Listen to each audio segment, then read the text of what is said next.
Shalom jemaat GMCC yang dikasihi Tuhan. Akhirnya kita sampai di penghujung tahun di bulan Desember. Suka dan duka kita lalui di tahun ini, tetapi saya percaya anugerah dan kasih setia Tuhan berlimpah atas kita. Masalah boleh ada, tetapi bukan akhir dari segalanya. Selalu ada pengharapan, selalu ada mujizat. Sebelum kita beribadah, mari kita simak pengumuman GMCC Online sepekan berikut ini. Ibadah Dewasa Muda Online akan diadakan setiap hari Senin pukul 19.30 secara live melalui Instagram. Pastikan Bapak Ibu Saudara mengikuti ibadah ini karena di sana banyak kesaksian dan perbincangan yang akan menguatkan iman kita. Ibadah khusus anak muda TAC dan ibadah sekolah minggu Little King GMCC secara online dapat diikuti setiap pukul 11 di YouTube channel berikut ini. Bagi jemaat yang ingin mengikuti KUL secara online, dapat menghubungi nomor berikut ini untuk jadwal masing-masing KUL. Menara doa online diadakan setiap hari Senin sampai hari Sabtu dari jam 18 sampai jam 19 melalui Zoom. ID dan password Zoom dapat dilihat di Instagram berikut ini. Pendaftaran pemuritan khusus wanita, Women Mentoring Women, gelombang 3 sudah ditutup. Kami mohon maaf yang sebesar-besarnya bagi para wanita yang terpaksa berada di dalam waiting list. Pemuritan gelombang 4 akan dibuka pada awal tahun depan dan kami akan memprioritaskan Anda yang telah berada dalam waiting list. Ibadah khusus remaja usia 11 sampai 14 tahun, ibadah tunas melalui Zoom diadakan setiap hari Minggu pukul 13. Untuk ID Zoom dapat diperoleh melalui nomor WhatsApp berikut ini. Demikianlah pengumuman GMCC Online sepekan. Selamat beribadah, selamat hari Minggu, Tuhan Yesus memberkati.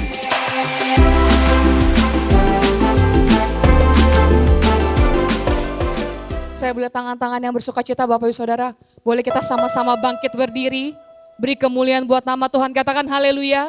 Boleh beri salam kepada kiri kanan yang katakan shalom, Tuhan Yesus memberkati. Haleluya, puji nama Tuhan. Mari kita mulai ibadah kita pada pagi hari ini. Siapa yang merasakan kasih Allah sepanjang minggu ini, saya boleh tangan-tangannya, boleh lambaikan semuanya. Boleh semua beri kemuliaan buat nama Tuhan, sorak-sorai buat nama Tuhan, haleluya. Kasih Allah tak berkesudahan, amin. Hey.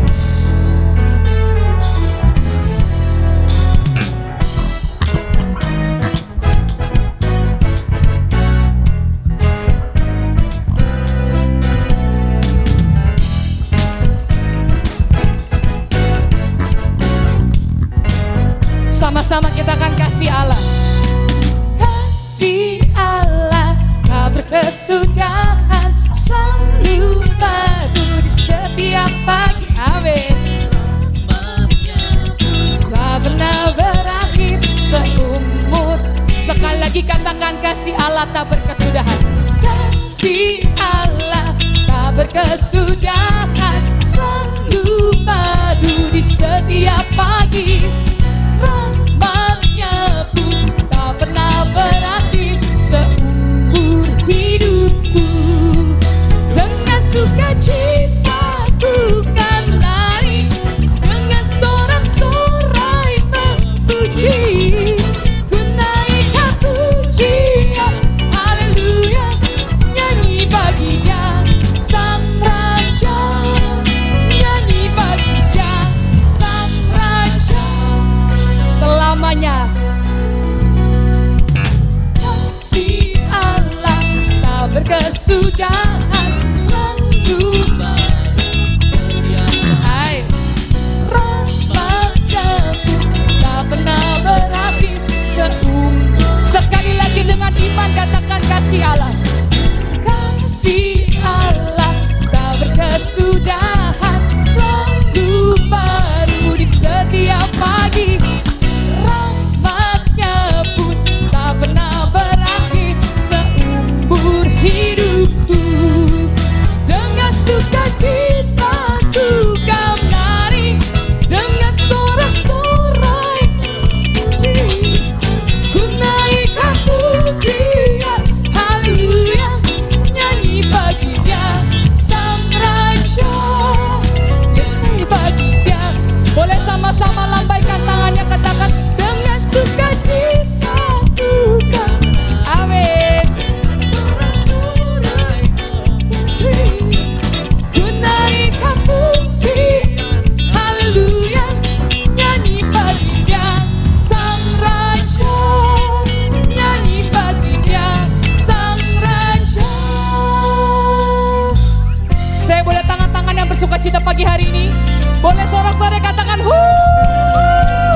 Amin. Hey.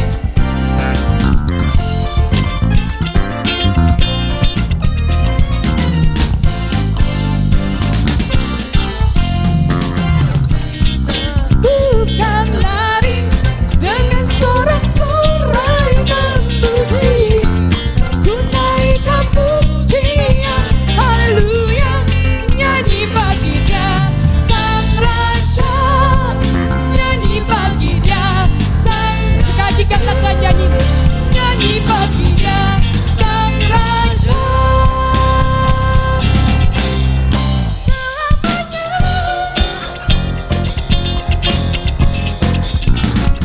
Haleluya, katakan Masih antusias Bapak Ibu Saudara? Masih antusias Bapak Ibu Saudara? Saya lihat sekali lagi, saya boleh lihat tangan-tangan yang bersuka cita, sorak-sorai, katakan amin.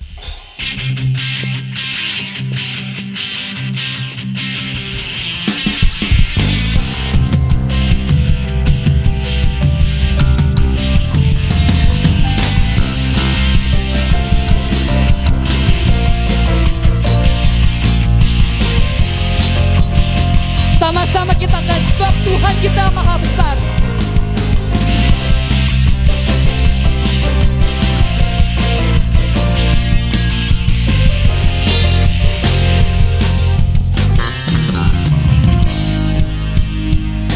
Sebab Tuhan maha besar dan sangat terpuji, Dia lebih dahsyat dari segala Allah.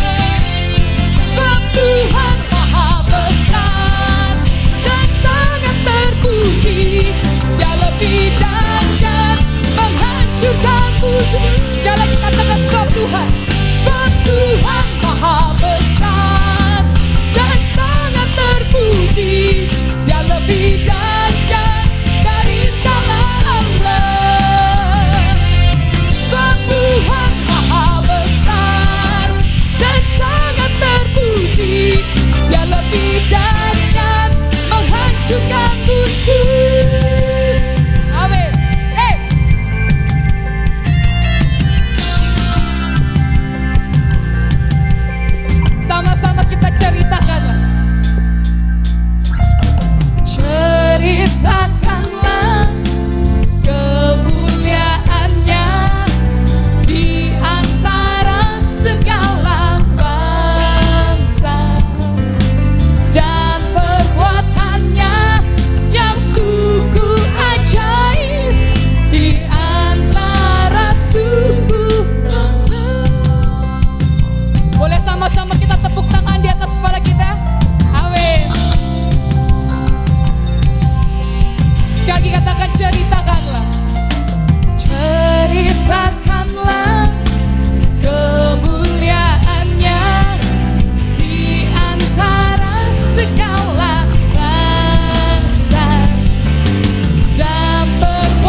firman Tuhan?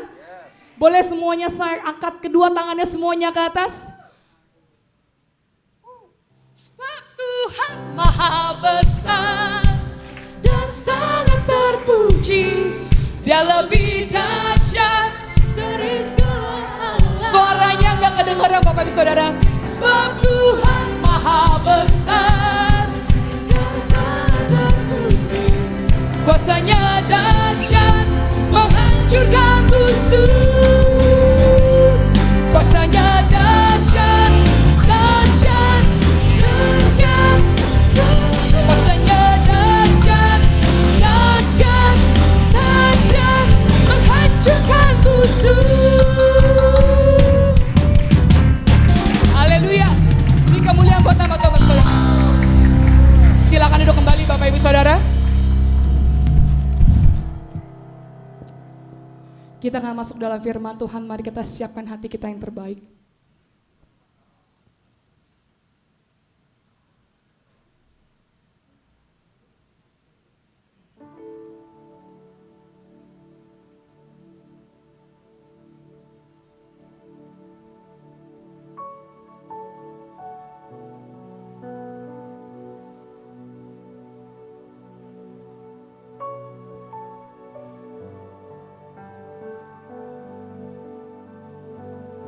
Setiap hari Tuhan, setiap pagi kami membuka mata kami Tuhan. Kami mau cari wajah-Mu, kami mau cari perkenanan-Mu ya Bapa. Hanya Engkau yang dekat dengan kami Tuhan. Hanya Engkau tempat kami berlindung ya Tuhan.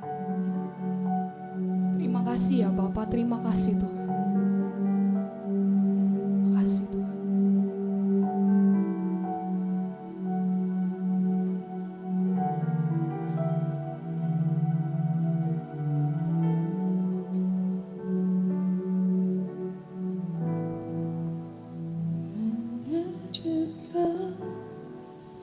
Kasih-Mu Bapa,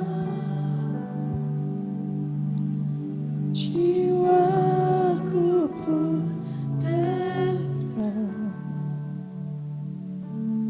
Engkau menerimaku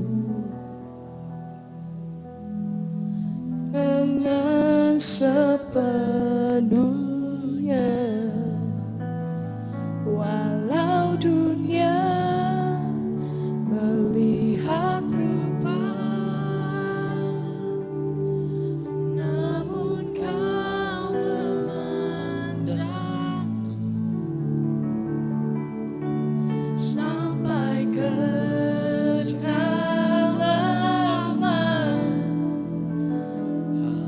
hatiku.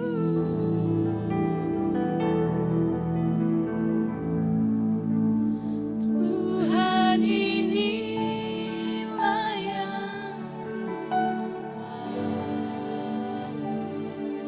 mau mengenal hatimu,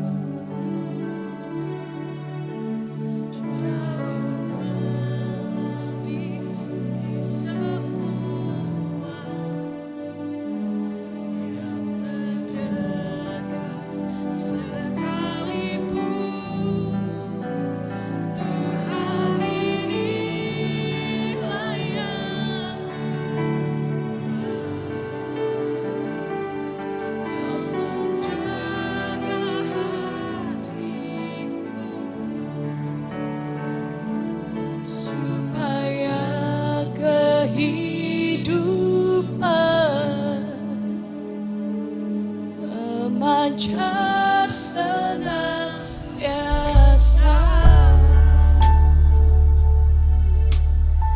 Mari sama-sama katakan pujian dari awal. Terima kasih Tuhan. Hanya dekat kasih-Mu Bapa, jiwaku pun tenang. Engkau menerimaku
Orang yang duduk dalam lindungan yang maha tinggi dan bermalam dalam naungan yang maha kuasa akan berkata kepada Tuhan, tempat perlindunganku dan kubu pertahananku, Allahku yang kupercayai. Sungguh, dialah yang akan melepaskan engkau dari jerat penangkap burung, dari penyakit sampar yang busuk.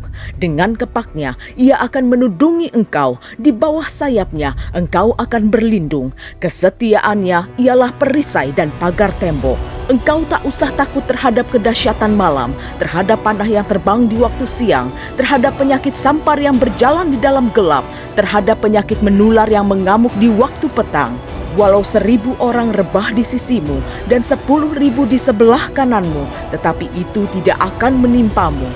Engkau hanya menontonnya dengan matamu sendiri dan melihat pembalasan terhadap orang-orang fasik. Sebab Tuhan ialah tempat perlindunganmu, yang maha tinggi telah kau buat tempat perteduhanmu. Malapetaka tidak akan menimpa kamu, dan tulah tidak akan mendekat kepada kemahmu. Sebab malaikat-malaikatnya akan diperintahkannya kepadamu untuk menjaga engkau di segala jalanmu. Mereka akan menantang engkau di atas tangannya, supaya kakimu jangan terantuk kepada batu. Singa dan ular tedung akan kau langkahi. Engkau akan menginjak anak singa dan ular naga. Sungguh hatinya melekat kepadaku, maka aku akan meluputkannya. Aku akan membentenginya, sebab ia mengenal namaku. Bila ia berseru kepadaku, aku akan menjawab. Aku akan menyertai dia dalam kesesakan. Aku akan meluputkannya dan memuliakannya. Dengan panjang umur akan kukenyangkan dia, dan akan kuperlihatkan kepadanya keselamatan daripadaku.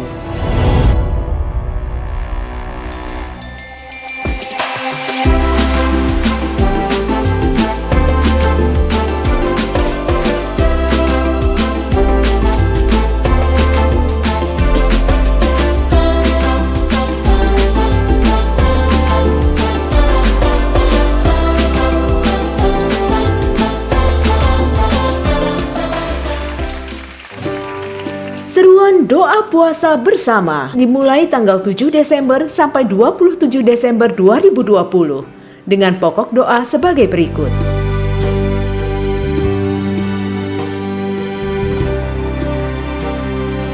Doa puasa ini wajib bagi seluruh pengerja, pengurus, dan aktivis. Jemaat diimbau untuk ambil bagian dalam seruan doa puasa ini. Natal telah tiba. Rumah Junior mengajak Bapak Ibu Saudara-saudari sekalian untuk berbagi kepada anak-anak yang kurang beruntung dalam program 1000 Kado Kasih Natal. Bingkisan berisi parsel Natal untuk anak-anak berupa alat tulis, tas, dan keperluan lainnya untuk dibagikan kepada anak-anak di Indonesia Timur dan di sekitar Jakarta. Bagi Bapak Ibu yang terbeban untuk berbagi, dapat menghubungi Yayasan Rumah Junior. Happy Sunday semua. Tema Voice of Pentecost hari ini adalah, apakah orang Kristen pasti berbuah? Sebagai orang percaya, hidup kita harus senantiasa berbuah, agar supaya memberikan kesaksian untuk orang lain dan sebagai bukti dari hasil kerja Roh Kudus. Jadi apa itu sebenarnya buah roh? Galatia 5 ayat 22-23 berkata, tetapi buah roh ialah kasih, sukacita, damai sejahtera, kesabaran, kemurahan, kebaikan, kesetiaan, kelemah lembutan, penguasaan diri. Tidak ada hukum yang menentang hal-hal itu. Kalau kita lihat secara biologi, buah adalah sesuatu yang dihasilkan oleh sebuah pohon sebagai bagian dari proses pertumbuhannya. Buah yang dihasilkan oleh sebuah pohon ditujukan untuk menyebarkan benih, dan proses tersebut bisa melalui berbagai macam cara. Benih tersebut bisa jatuh di tanah, terbawa oleh angin, dimakan oleh binatang atau manusia, dan seterusnya. Demikian juga dengan kehidupan orang Kristen. Hidup kita beberapa kali digambarkan seperti sebuah pohon. Kita ditanam, bertumbuh, lalu menghasilkan buah. Dalam konteks kekristenan, buah roh adalah sesuatu yang keluar dari kehidupan orang percaya setelah bertumbuh dalam Kristus. Dan pada akhirnya, buah tersebut ditujukan untuk menyebarkan benih firman Tuhan kepada semua orang. Ketika seseorang lahir baru dan mempunyai iman percaya kepada Yesus sebagai juru selamat, maka orang itu akan mengalami transformasi dalam kehidupannya yang dikerjakan oleh Roh Kudus. apabila kita mengizinkan Roh Kudus bekerja, Dia akan memberikan karunia-karunia untuk melayani dan memanifestasikan sifat-sifat Allah melalui perilaku kehidupan kita, orang percaya. Sebab buah roh bukanlah sifat alamiah, melainkan karakter orang percaya yang diperbaharui karena melekat kepada Kristus. Dan ini merupakan sebuah tanda dari kedewasaan rohani. Sekarang kita akan membahas beberapa pertanyaan yang sering dibicarakan seputar buah roh. Yang pertama adalah, apakah seseorang bisa menunjukkan nilai-nilai kebaikan tanpa pendiaman Roh Kudus?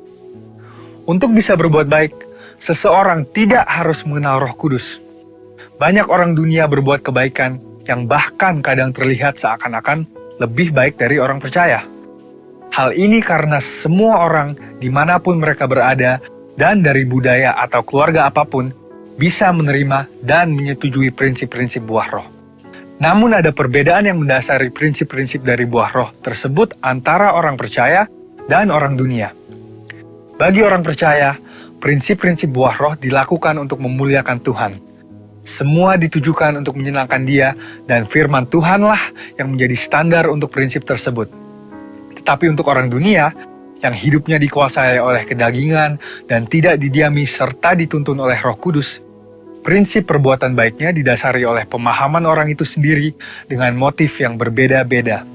Pertanyaan yang kedua adalah, apakah orang yang kelihatan berbahasa roh pasti menunjukkan buah roh dalam kehidupannya? Seseorang bisa saja berdoa dalam bahasa roh, tetapi masih hidup dalam kedagingan serta tidak menunjukkan tanda-tanda buah roh.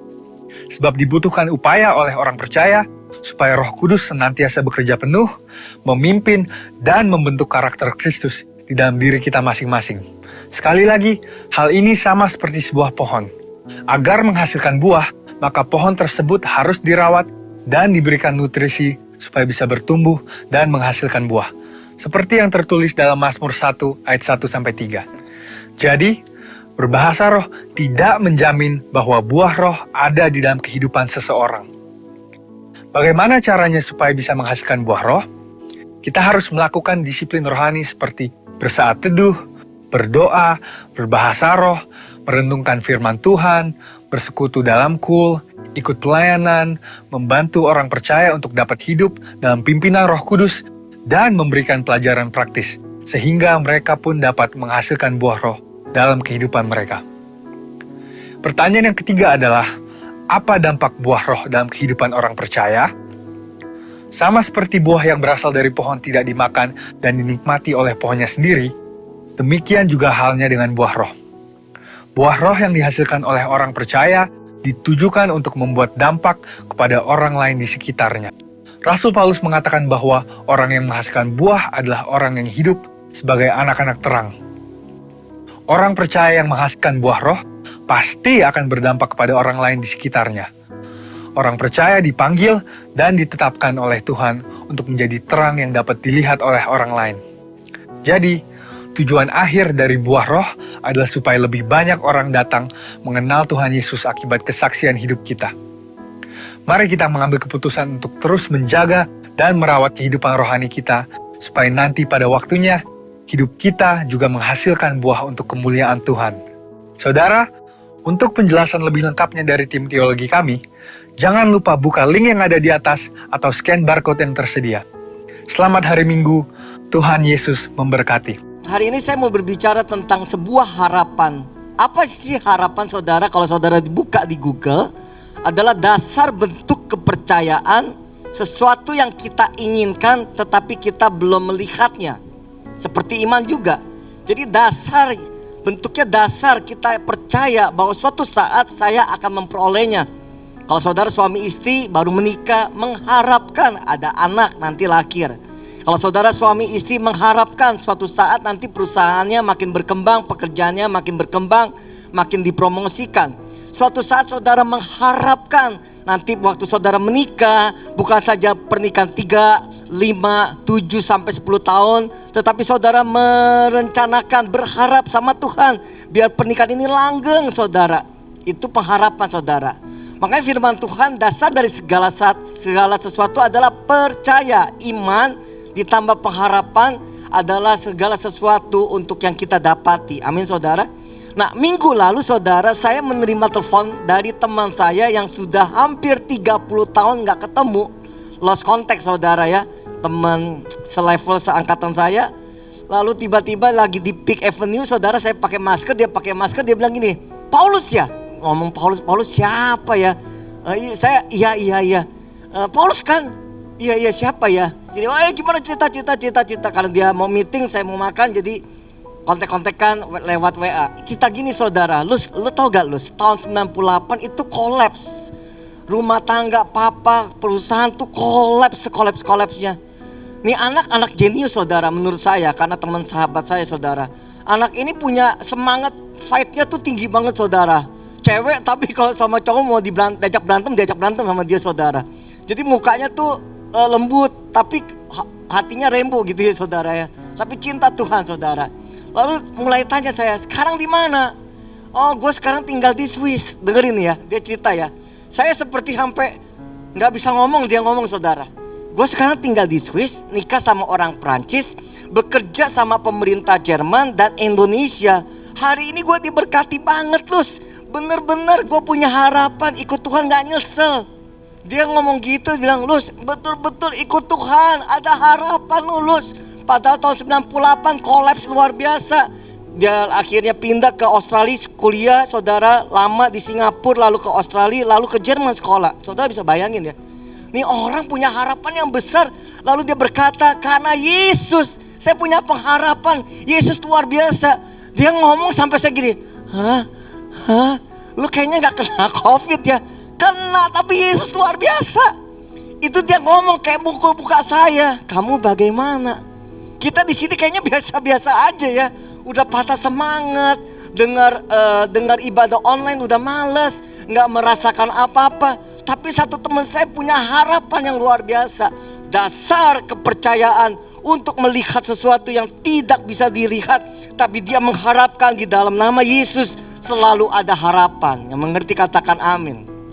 Nah, beda satu hari teman saya yang satu bangku SMA saudara, sama-sama udah 30 tahun gak ketemu, tiba-tiba telepon minggu lalu, beda satu hari. Terus tolong gua dong, gua di penjara. Kenapa? Ya gua pakai narkoba, gua nggak ingat pesan lu, udah dikasih tahu bertobat. Dalam Yesus ada harapan.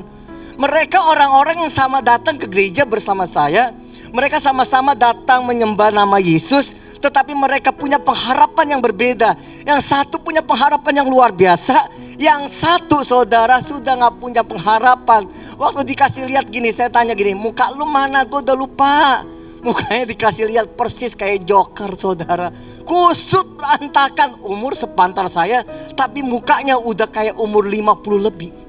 Udah 6 tahun penjara saudara, dia tinggal minta remisi. Dia minta tolong dong keluarin duit dong 3 juta buat remisi.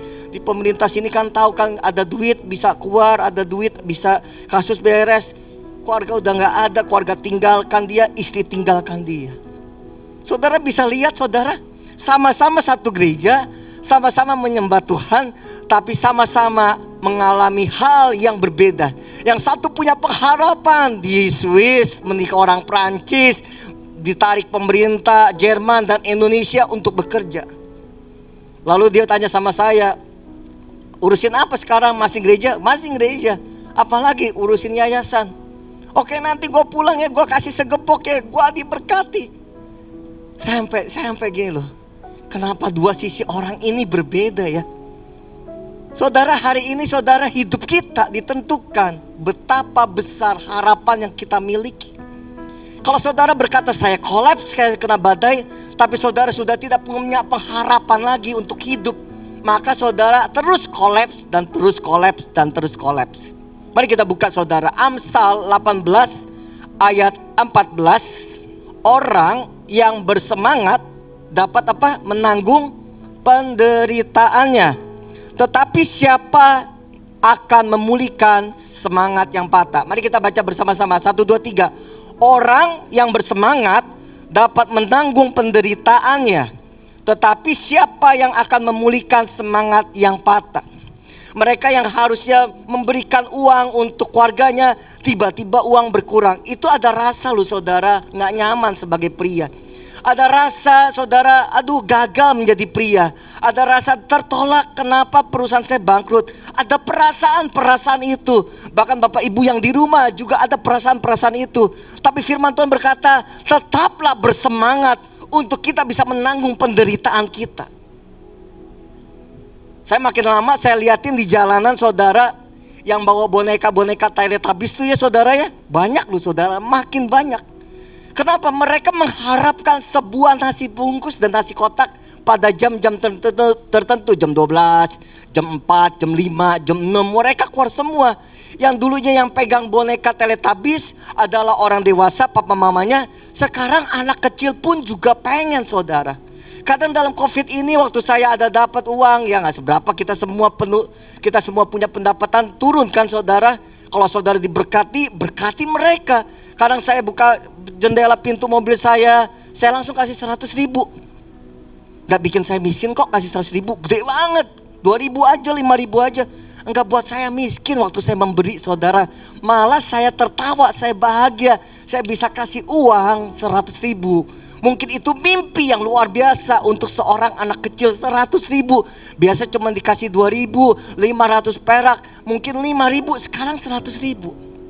Kalau saudara tinggal di daerah Palem, Bapak Ibu semua, ada bapak-bapak buta saudara, tarik gerobak lama luar biasa, udah tua saudara.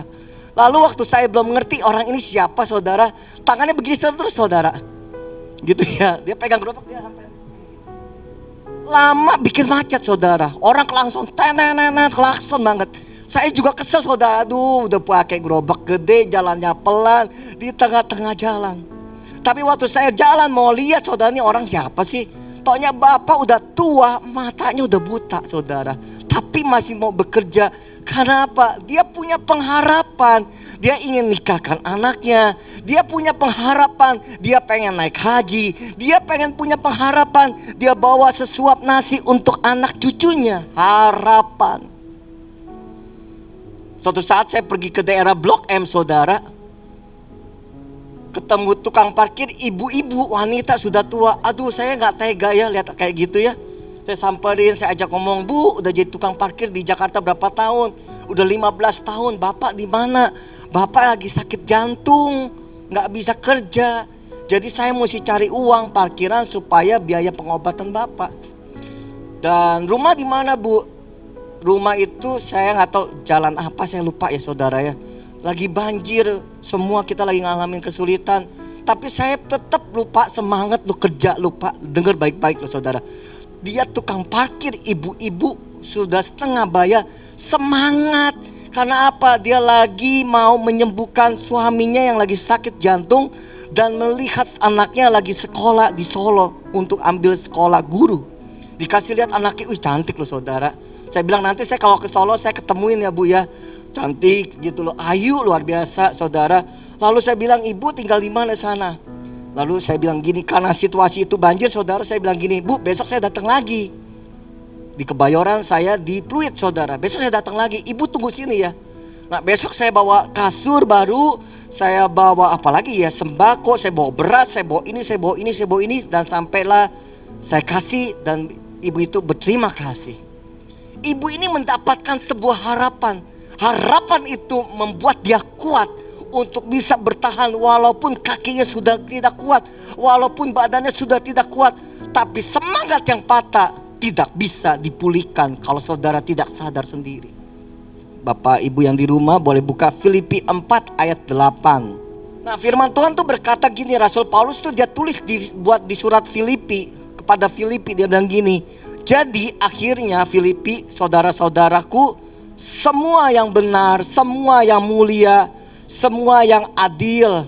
Ayo baca bersama-sama, semua yang suci, semua yang manis,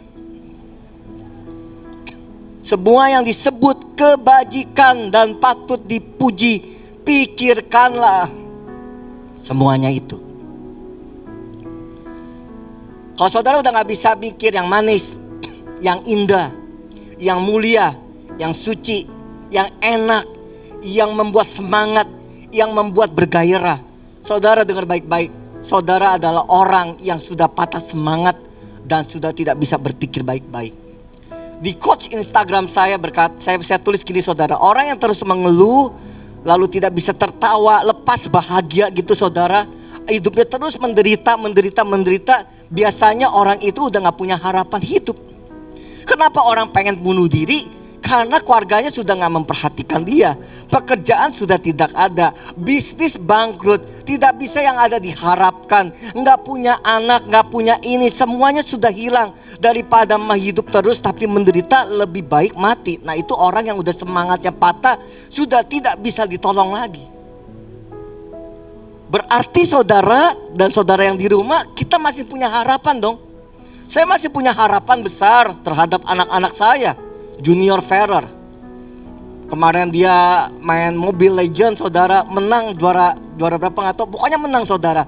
Tapi di nextnya kalah saudara. Saya bilang nggak apa-apa, yang penting kamu semangat, jangan berantem, teamwork, nanti kamu juga hebat luar biasa. Ya, pada mau jadi YouTuber. Saya masih punya harapan nanti sama istri saya, pernikahan yang ke berapa kita mau nikah yang ke 50 kayaknya udah nggak mungkin ya. Yesus sudah datang, ya setidaknya ke 20 tahun, ke 30 tahun kita mengharapkan. Saya punya harapan yang besar, saya punya mimpi yang besar saudara. Rumah Junior sekarang udah bangun sekolah bola saudara. Untuk penginjilan, kita bangun farming, kita bangun farm, kita bangun peternakan. Harapannya banyak saudara. Kenapa? Karena saudara dengar baik-baik, karena saya adalah orang yang pengen hidup punya harapan. Badai boleh datang, gak berhenti-berhenti. Air mata juga keluar, gak berhenti-berhenti.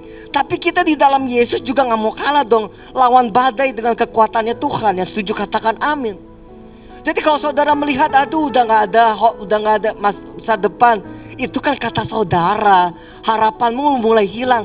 Balikan kembali harapanmu. Aduh saya udah males deh ketemu istri, ketemu anak, ketemu suami. Saya males deh kerja, saya males deh ini, males ini. Biasanya saya yang mengajak orang-orang tersebut kalau dikonselingkan, ya udah kamu ambil cuti, tenangkan diri dalam waktu yang cukup lama. Lalu mulai cari sahabat yang positif. Mulai bergabung dengan komunitas yang bisa mensupport kamu. Mulai cari pengetahuan atau seminar, webinar atau yang bisa mengisi dan memunculkan sebuah ide, memberikan harapan yang besar dalam hidup kamu. Pastor Pohan kemarin cerita bagus di rapat leader kita. Dia bilang kita semua ini adalah seperti kendaraan mobil yang punya knalpot saudara. Kita semua punya pembuangan. Kalau mobil knalpot, kalau manusia itu anus atau dubur saudara. Setiap apapun makanan yang kita serap, minuman yang kita serap, apapun ujungnya akan jadi sampah dan keluar di dalam anus pembuangan kotoran kita setiap harinya. Saudara bayangin saudara kalau anus kita enggak berfungsi, sampah akan menumpuk.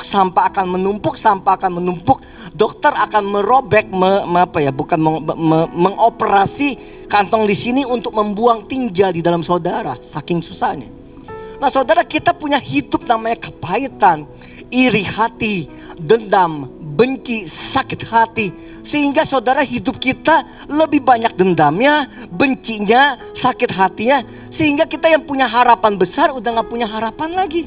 Karena apa? Kita melihat dendam kita lebih besar, iri hati kita lebih besar, benci kita lebih besar. Sehingga harapan kita yang mau kita capai, baru kita capai gagal. Baru kita capai gagal saudara. Dan akhirnya kita berkata, buat apa hidup? Nggak punya harapan.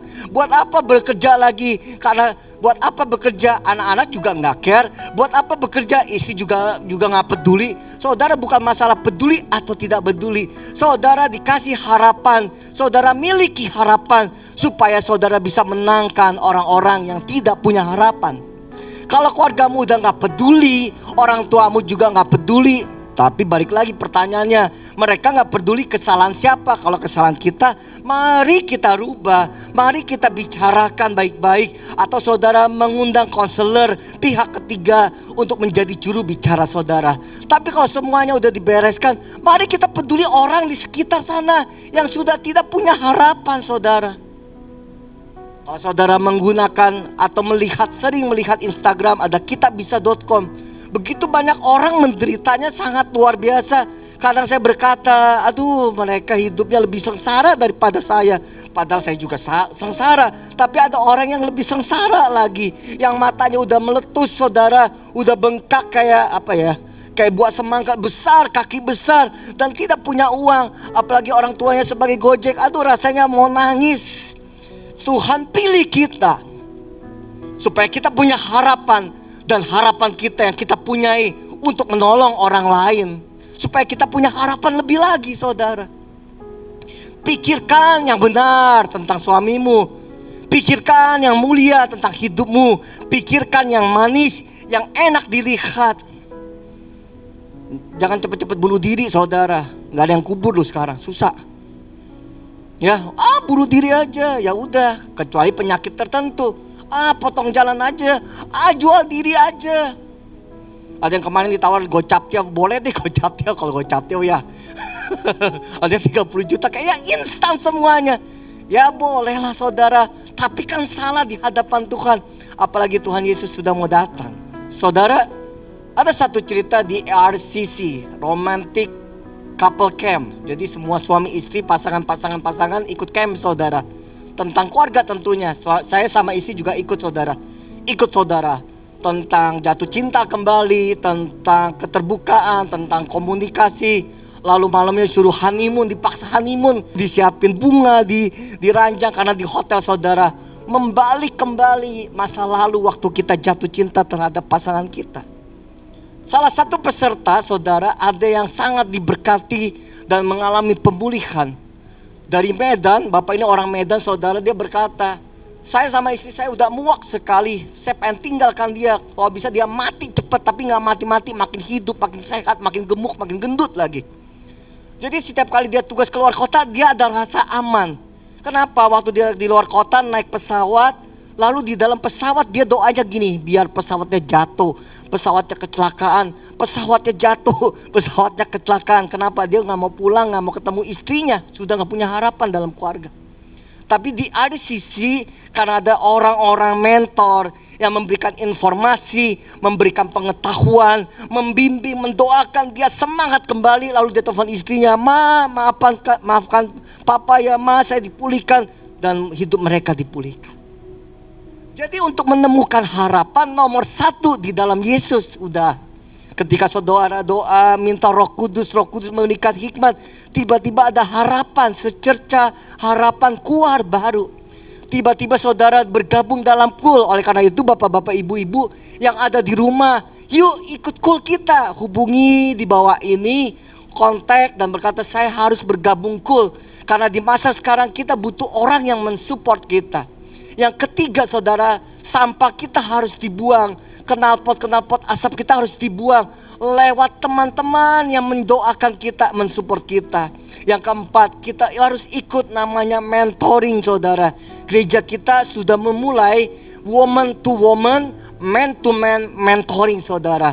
Semua masa lalu kita digali, semua masa lalu kita dibalikan, semua masa lalu kita dipulihkan. Orang yang dendam, orang yang benci, hari ini mereka berdamai. Di acara itu mereka bisa menangis. Mereka sadar di usia segini saya pernah dilecehkan, di usia segini saya pernah dibully.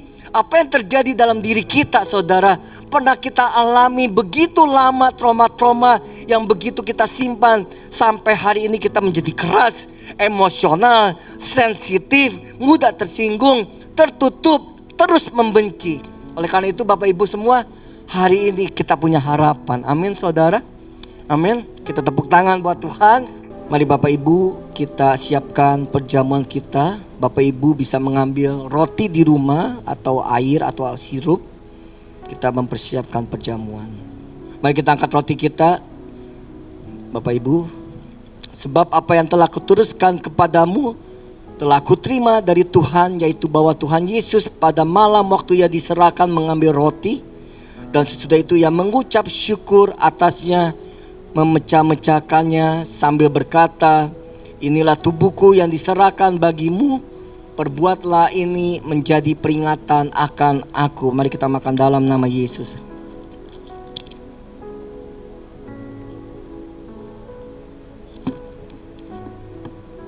Mari kita angkat cawan kita. Sesudah makan lalu berkata, cawan ini adalah perjanjian baru yang dimeteraikan oleh darahku. Perbuatlah ini setiap kali kamu meminumnya menjadi peringatan akan aku. Mari kita minum dalam nama Yesus.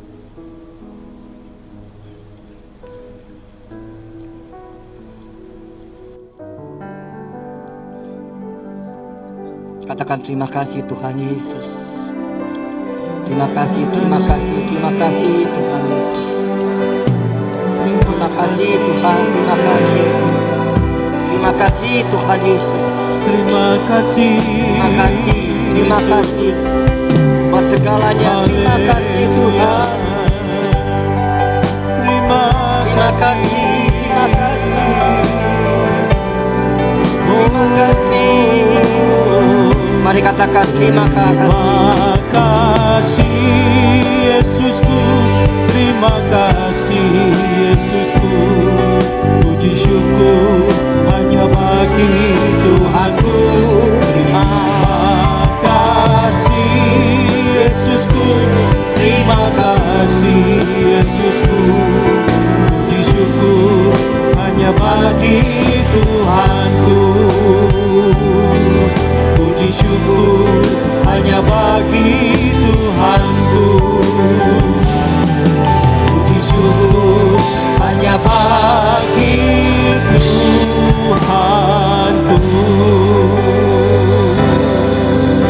Mari angkat kedua tangan kita. Biarlah berkat Tuhan mengalir dalam hidup kita. Berkat dari Allah Bapa, sukacita, pengharapan dari Yesus Kristus, dan penyertaan Roh Kudus menyertai kami. Tuhan berikan pengharapan yang lebih, sehingga semangat yang patah kau gantikan. Ada pemulihan, ada jalan keluar. Di dalam nama Yesus, semua yang percaya berkata, amin.